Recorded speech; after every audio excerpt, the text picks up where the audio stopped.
Il avait cette tendresse physique mais pas la tendresse des mots, a dit un jour Bernard Tapie au sujet de son père. Une phrase qu'il aurait pu s'appliquer à lui-même. Connu pour son côté sanguin et ses coups de gueule, l'ancien ministre de la Ville, qui aurait fêté ses 80 ans ce jeudi 26 janvier, était aussi un homme tendre en privé. Franz-Olivier Gisbert en a été témoin et l'a raconté dans un livre, intitulé Bernard Tapie, leçons de vie, de mort et d'amour, paru aux éditions Presse de la Cité en 2021. Dans cet ouvrage, le journaliste, qui était ami avec l'ancien président de l'Olympique de Marseille, a notamment raconté que ce dernier avait une passion tendre et infinie pour les chiens. Et de préciser, son épouse Dominique est aussi folle de chiens que lui. Souvent déçu par les humains, si est auprès des animaux que Bernard Tapie a trouvé du réconfort, comme il l'expliquait à Franz-Olivier Gisbert, les gens qui n'en pas, ils ne savent pas ce qu'ils perdent. Ils ont beau expliquer le pourquoi du comment, je n'ai pas de place, je n'ai pas le temps, je les plains.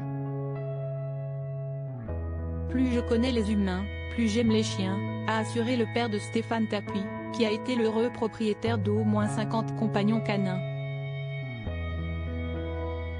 Très attaché à ses animaux de compagnie, Bernard Tapie a fait en sorte qu'ils restent près de lui après leur mort. Ils sont tous enterrés dans le jardin de Comble-la-Ville, la maison que partageait le couple en Seine-et-Marne, note de la rédaction.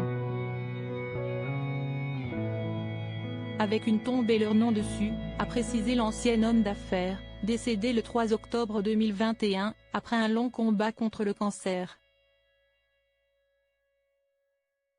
Supérieur à Cameron Hallyday, Rodolphe Tapie. Qui sont ces petits-enfants de stars? Un chouchou nommé Boboy et parmi tous ces chiens, Bernard Tapie avait un chouchou. Évidemment, il y en a qui nous ont plus marqué que les autres.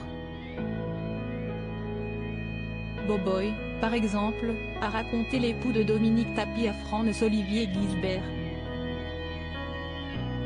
Après la disparition de son cane corso, son propriétaire est allé se recueillir sur sa tombe tous les week-ends, preuve de son attachement à cette boule de poil.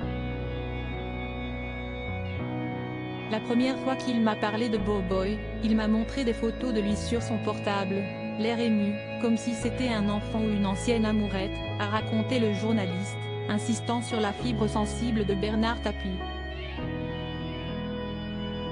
Et de poursuivre, les photos, note de la rédaction, avaient été prises par Dominique pendant que le chien et lui dormaient, bras dessus, bras dessous, sous les draps, amant improbable.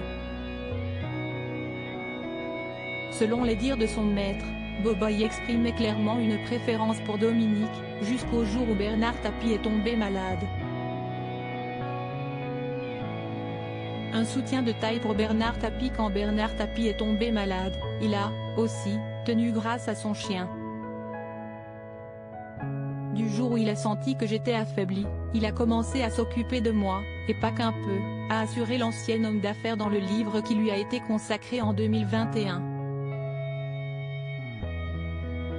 Après l'opération de l'estomac et de l'œsophage, chaque fois que j'avais des coups de pompe, il se couchait près de moi sur le canapé, je le prenais dans les bras et, un quart d'heure après, j'avais retrouvé la forme, l'énergie, a-t-il détaillé. Et Franz-Olivier Gisbert de constater par lui-même, Boboy n'absorbait pas seulement ses idées noires, il remontait Tapie, il le restaurait physiquement.